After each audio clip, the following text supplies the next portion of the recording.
Chapter 7. He landed at the edge of the tree line behind his home and felt his own wards shift. "What the fuck?" Draco hissed as he gripped his wand, though it remained in his pocket. As he neared his house, it was closest, he saw no outward signs of distress at Granger's. But his own home... Scorpius sat on his porch, but shot to his feet when he saw him. "Draco!" It was a scream that Draco didn't want to ever hear again. All fear, no childlike enjoyment. Scorpius rushed towards him, fisting his hands in Draco's shirt. "Mummy needs help!" "What is it?" Draco swung him up, turning in the direction of her home before he thought that he shouldn't take their son near the danger. "Scorpius, can you tell me what's wrong? Quickly." He rubbed his eyes and wiped away stinging tears. "She forgets things," he cried. "Mom left water on the stove and it caught on fire." Panic shot through him, and he quickly set Scorpius down. "Stay here, do you understand?" Draco spoke in a rush, his words tangling together. "Don't come into the house for any reason." Small hands still covering his face, Scorpius nodded. "Be careful," he murmured. "Yeah," Draco breathed, squatting down in front of him. "I'll be careful. I just need to get your mom safe, okay? I'll be right back." Without thinking, he pressed his lips to the top of Scorpius's head. "I'll be right back."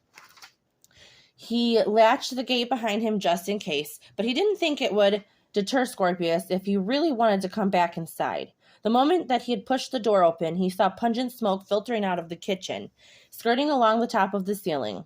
Rushing across the sitting room, he called out to her. There was a crash. "Draco?"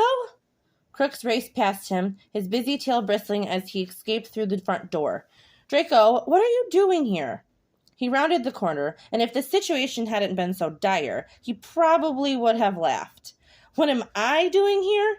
What are you doing here? The house is on fire." She rolled her eyes as she swatted the flames with a damp rag. "Yes, but it's my house, so I need to put out the fire." "That rag isn't going to do anything," he hissed. "Granger, just let me." The moment the scream escaped her, Draco feared Scorpius would leave his spot outside. Right in his ear, and dripping with fear, her scream made him nauseous. A flame licked out, almost catching her face, but Draco yanked her out of the way, and circling one arm around her waist, she nuzzled his neck. It was a mistake, nothing more. After all, it wasn't the time to get caught up in her proximity. Steering her towards the other side of the kitchen, Draco rummaged through the cupboards until he found a dingy bucket under the sink. "Stay over there. Don't come back over here, or so help me, I'll..." Hermione put her hands up, a wry smile tilting her lips even as her eyes watered. "I'll stay right here." He filled the bucket to the brim before drenching the stove. It took 3 more attempts to put the flames out. His chest rose and fell with each heavy breath. Raising his head, Draco raked his fingers through his hair. He would have made a joke, but the words died on his tongue. Her shoulders shook and her fingers trembled at her sides. She angled her body away from him, but he was willing to bet that if he turned her, he'd see tears rolling down her cheeks. "Hermione," he whispered. Draco closed the gap between them, lifting her chin with his knuckle. "It's okay. You're safe and the fire is out." She shook her head and wiped her face. "No. I almost caught my house on fire. I'm lucky if it was just the stove, but Scorpius is completely safe," Draco finished, squeezing her hand. "Don't worry about that. He came straight to me. Almost gave me an early heart attack." Her lips quirked up, but she didn't laugh. "It's lucky that you were here, but I'm not always going to be so lucky." Hermione glared at the stove. "It's pathetic that I'm so forgetful, but nothing can be done." Staring at the floor, she wouldn't meet his gaze, and he wondered how many other accidents there had been. He couldn't ask her that, not at the present moment, but from her reaction, it seemed there had been many other incidents, and he hadn't been certain that she was worth giving up everything. If it came to that, he was right then. It had taken longer for her to calm down than she wanted to admit or even think about, yet Draco had taken it in stride, smoothing a hand down her arm as the hair stood on end, which she would have blamed on the shock if he'd said anything. He asked her to wait while he took Scorpius to Clara's, then they could clean up the kitchen. When he returned, she learned that what he had meant was that he would clean, and she would not. She'd sat on the opposite counter and watched as he attempted to scrub scorch marks that didn't go away. Clara brought Scorpius home 8:30, her eyes widening when Draco answered the door. He slipped out with a quiet goodbye to her, accompanied by a wave, and Clara caught Hermione's eyes following him home through the sheer curtain that hung from above the window. "Well," Clara drawled knowingly, "he's a sweetheart, isn't he?" Scorpius ran up the stairs, claiming he wanted to change into his pajamas and pick his bedtime story. Even though he insisted that he was too old for them, and other children he met didn't let their mums read to them, Scorpius was always the first to leap at the routine. Hermione cleared her throat. "I assume Scorpius told you what happened today?" She nodded and patted Hermione's shoulder. "You poor dear. Accidents are so easy to come by. It's not your fault." Nodding, Hermione forced a smile.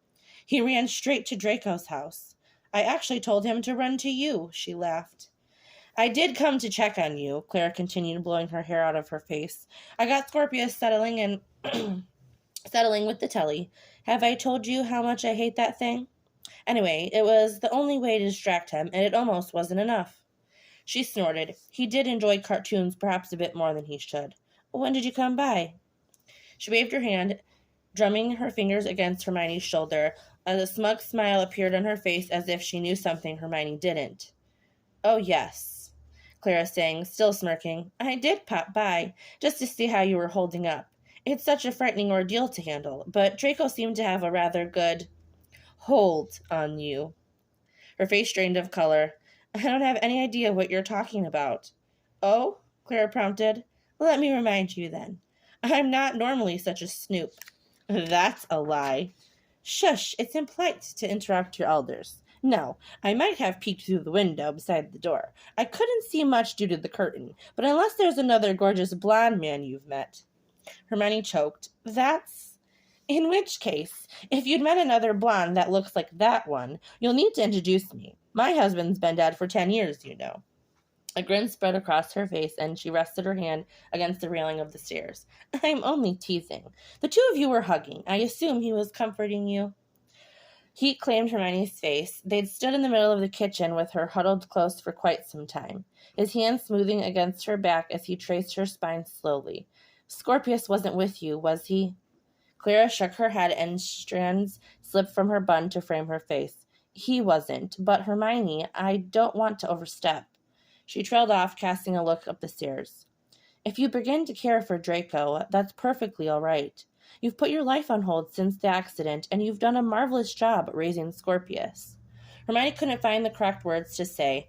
How was she meant to say she appreciated the advice, but didn't want it?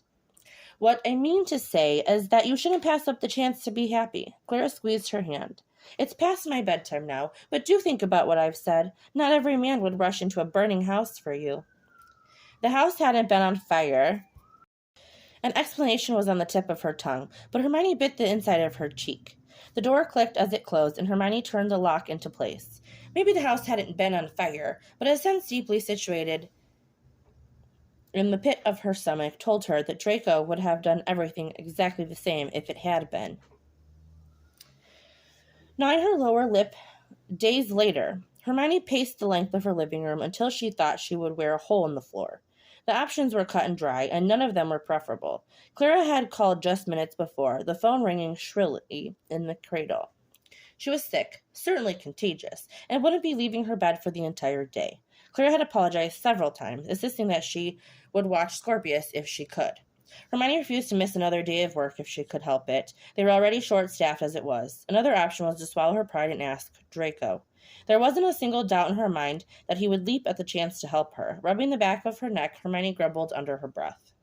She grabbed her jacket hanging next to the door and slipped her arms through it before quickly sneaking out of the house. Letting the door close with a quiet click behind her, she made her way toward the street, looking up to be sure that not the only light in Scorpius' room was the night light. The sun had barely risen as it was, the early morning rays just beginning to paint the sky in narrow streaks, the wide-reaching arcs. She went out of her way to crush a leaf under her foot. There were no lights on in Draco's home, and it almost made her turn around. Missing a day of work would have been irritating, but Hermione sighed as she realized she couldn't afford to do so anyway. Hermione rapped her knuckles against the front door, knocking 3 times, loudly enough that he would hear it if he was awake, and softly enough that if he was asleep, Footsteps sounded on the other side of the door before she could finish the thought. The door swung open and her stomach dropped. He'd clearly been asleep. Draco's mouth was open, mid-yawn, as he leaned against the door frame. He was shirtless, only clad in a pair of bottoms that were slung low on his hips. Try as she might, Hermione struggled to keep her eyes on his face. Shifting her weight and swallowing hard, her eyes traced the long scar that split the majority of his chest. Her hand twitched, and she tucked it firmly behind her back before she could embarrass herself by reaching out and to touch him. He was more muscular, more defined than she would have been led to believe by his clothes. Hermione? Realistically, only a few moments had passed since she'd started ogling him. She coughed. I realized that it was 6 a.m, but I'm only just now realizing what a terrible idea this was. It's nothing. You can go back to sleep. Hermione, he repeated, it's never a mistake to knock on my door. Well, Hermione huffed. Do you want to put a shirt on? He arched an eyebrow. Would you like me to? 3 seconds passed, and Hermione wanted to kick herself for hesitating. This wasn't how this morning was meant to go. I think that's a trick question, Hermione replied. I want you to put a shirt on if you want to. It's chilly outside, you know. Draco smirked, nodding. I do know that. It's 6 a.m. Glaring at him, she fought off a smile. What did you do? Set the stove on fire again? He teased. Hermione's hand shot out, and she smacked his chest, leaving an angry red mark in its place. Childish, yes, but she couldn't bring herself to regret it as he snickered. There's no need to react over the fact that his chest is hard, and I've probably hurt my hand more than him. Just smile and... Too soon for jokes? Yeah, she breathed. It's too soon for jokes. No, I was actually hoping I could ask you for a favor. He straightened, and she was reminded of how he towered over her. Of course. Anything you need. Clara's sick, and I have no one to watch Scorpius while I'm at work. I could bring him, but he gets antsy, and it never goes well. I know it's a lot to ask, but I can't afford to miss another shift. Is that it? He asked. I'd be happy to. I'll call my supervisor and let him know I'll need to work from home today. What time should I pick him up? Hermione's mouth fell open, and she was rooted to the spot, even as he took a step forward toward her. She spluttered. It's just that easy? His fingers curved around her wrist, sliding until they tangled with her own. It's that easy, he confirmed. Anything else I should know? Just that I need to leave by 7:30. Hermione's heart was in her throat, beating so loudly she could hear it steady in her ears. I can pay you. He shook his head. She wasn't surprised. Draco, you're giving up your entire day. The least I can do is pay you for your time and trouble. Draco wouldn't hear of it. When Hermione answered the door, she was in the middle of tying her hair up, and there was a black bobby pin trapped between her teeth. His name fell from her mouth brightly as she ushered him inside, pulling the pin from her mouth and tucking it into her curls. Hermione grabbed the backpack sitting at the end of the sofa. Everything Scorpius might need is in here. He's never any trouble, but I expect that he'll be more energetic since you're watching him today. Hermione sounded nervous, and from her perspective, he could see why. As she saw it, she was leaving her son to a stranger. But Draco couldn't have jumped an opportunity quickly enough. That's not a problem. She tucked a stubborn curl behind her ear and braced her hands against her hips as she looked around the sitting room. I know I'm forgetting something. Hermione sucked her bottom lip between her teeth, gnawing it as she deliberated. Damn it. I was wondering, Draco began, and there was a long crash upstairs. What was... Hermione held up a finger, craning her head to peer up the stairwell. I'm fine, Scorpius yelled. Rolling her eyes, Hermione turned to him as she folded her arms across her chest. I'd bet you all of the money on my account that was him trying to reach a toy on the top shelf that I already told him he couldn't reach. His heart was always seemingly out of rhythm when it came to her, but seeing her so in her element as a mother, it made his stomach twist too. He sounds like he's trying to be independent. She snorted. Yeah, and stubborn as hell. I don't know where he got it from. He couldn't stop the loud laugh that tore from his throat. From the both of us, I imagine. You're saying you don't believe he inherited that from you? Hermione shot him a withering look. I'm not that stubborn. Draco mused. Whatever you say. Red crawled across her cheeks as she pursed her lips. Thank you again. I'm so appreciative for this. If there's anything I can do, or if you'll reconsider letting me pay you, I'd be happy to. Shaking his head, Draco tucked his hands inside his pockets. You're not going to be able to wear me down by asking repeatedly, you know. We'll see. She lifted her chin and met his eyes. The urge to lean down, to walk her backwards to the wall until she curved into him, to kiss her like he'd imagined every time he saw her, was overwhelming. There were still warm flecks of gold in her eyes that caught the low light in her home, and he'd taken a step forward before he had the thought to stop himself. Pale pink lips parted as he did, and Draco lingered on the pretty bow of her lips for a split second longer than he needed to. Granger exhaled unsteadily. I did have a question. Draco cleared his throat, the sound vibrating through his chest. If you're comfortable with it, I was hoping I could take him out for the day. I'm still unpacking, and there's not much to do at my home. She blinked, and he watched her squeeze her hand shut after it and drifted towards him. Of course, he'd love that. Actually, I can give you... Hermione reached for her handbag, still hanging on the hook. I can pay, I don't mind, Draco told her. Is there anywhere that he would like to go for lunch, or... Scorpius raced down the stairs in the middle of zipping his coat as he stood just in front of them. You're not Miss Clara, he said bluntly as he stared up at Draco. Hermione offered a sheepish smile. I hadn't told him yet because I knew he wouldn't focus on getting dressed if I did. He laughed, secretly pleased that Scorpius liked him as much as he did, although he was hoping that would extend even further by the end of the day. Miss Clara is sick, so Draco has agreed to watch you for the day. No sooner than the words left her mouth, Scorpius let out a loud yell and threw his hands in the air. Wicked! Draco watched Hermione stifle a laugh and remain stern as she crouched down. She righted Scorpius' jacket and corrected the buttons. I want you to be on your best behavior today, okay? If Draco tells you to do anything, you listen. Scorpius's face was blank, calculating. If only could use that to describe a child, and very much like Draco. What if he tells me to jump off a bridge? Draco choked on his laugh, his hand flying over his mouth. She giggled and smoothed Scorpius' hair down. He won't tell you to do that, love. Scorpius insisted. But what if he does? Then don't jump off the bridge, Hermione replied before pressing a kiss to the top of his head. I'll see you after work. I love you. I love you too, Mummy. Scorpius' words were muffled as he pressed his cheek to hers and planting a kiss there. I'll be good. They parted from Hermione at the end of the street. She waved goodbye, mouthing thank you to him again, and he nodded. Scorpius had tucked his hand in his, wrapping icy cold fingers around Draco's. The silence of that only lasted a minute at most. Scorpius was a talkative child, but Draco enjoyed it. This is my son. The thought never truly left the front of his mind, but it flared with a new viciousness. Scorpius was nearly identical to him at this age.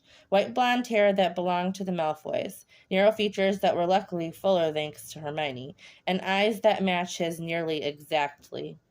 They were a bit brighter, but Draco didn't doubt they would darken as he grew older. Though, hopefully, Scorpius would never grow to be as cruel as he had been at 11, which was only a handful of years away from his current age, or to be as hard as he was as an adult. Draco... What is it? Fingers squeezed his hand. Can we go to the park?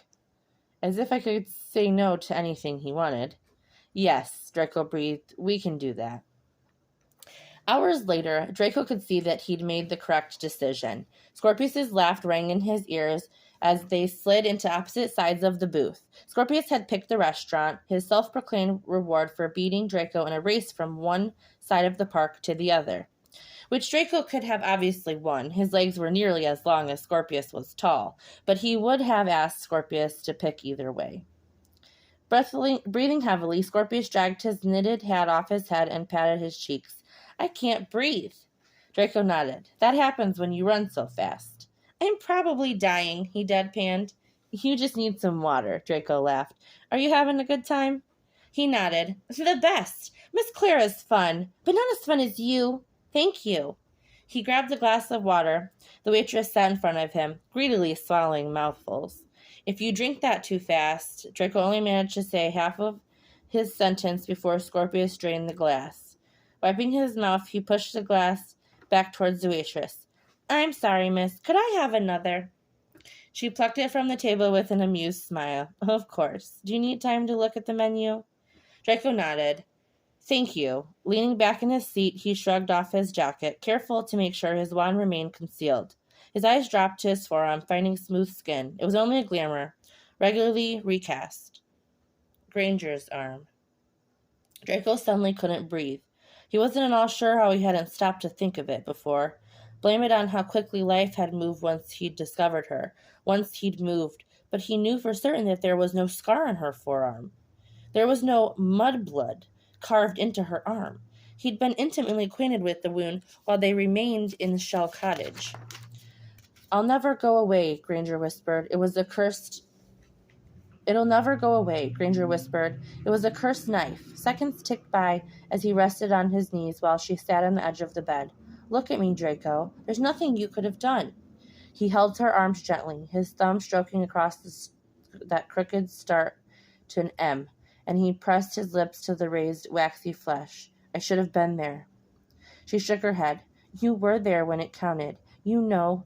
It's just my arm rather than my life, rather than what's coming next. This scar will define me as much as yours does for you, meaning to say, Granger ran her fingers through his hair, it won't define either of us. I took this willingly.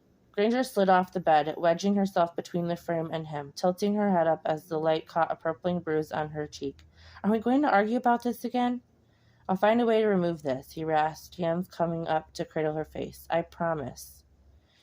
He'd seen her scrub the sink in his kitchen. She'd hand-washed dishes after dinner, handing each to him to dry the last time she'd invited him over. There had been no scar. Not even the faintest reminder of one. It had to be a glamour, like his, but that would mean Bellatrix hadn't been alone in whatever plot she concocted. A witch, or a wizard, must have come to France after her disappearance to glamour the scar. Potter. He needed to talk to... Oh my! A high-pitched voice derailed his thoughts. Draco's head snapped up to see an elderly woman adjusting her shawl. I just had to tell you that your son is absolutely darling. Such a cute little boy. Scorpius looked panicked, his eyes widening as he stared back at Draco. Draco quickly swallowed. Thank you, but this isn't my son. It was a lie that burned as he said it, each word seemingly ripped from him. What an age gap, then. She smiled, ruffling Scorpius' hair as he pulled away. She didn't notice. Your mother must be exhausted. The two of you look alike. Positively identical. Her husband pulled her away, shaking his head. Scorpius stared at him, tilting his head to the side, a motion that was too similar to Granger. We do look just alike, he stated. Oh, Draco was fucked. Draco met Granger promptly at 6, and she invited him inside. How was he? She asked as Scorpius kicked his shoes off at the door. Dinner's on the table already, she called after him, but he was already rushing towards the kitchen. He was great, Draco replied. How's work? She exhaled sharply. It was hectic. I'm not sure what would have happened if I hadn't had someone to watch him today. Thank you so much again. The two of you have a good time? He nodded. We went to the park and out to lunch. We also went to a few shops, so I hope you don't mind that I might have spoiled him more than I should have. Draco revealed a bag from behind his back. Before you insist on paying me, money isn't a problem for me, but I don't want to overstep any boundaries.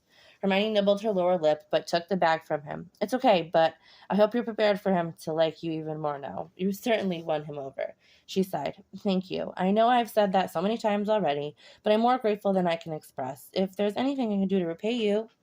As she trailed off, Draco could hear Scorpius playing at the kitchen table, and all he could think about was how exhausting it was not to be with her. Forgive me if this is too forward, but would you like to have dinner with me? Not to repay me, but... Yes, she grinned. I'd really like that. They said goodbye at the door while she clutched a foil-colored shopping bag in her fingers and leaned against the doorframe. Good night, Hermione, he murmured. Softly smiling, she nodded. Night, Draco. I'll let you know what day I can get a sitter, but can we plan for Saturday? It was becoming more and more clear over the last month, but Draco was certain he would be besotted with her no matter what life he met her in.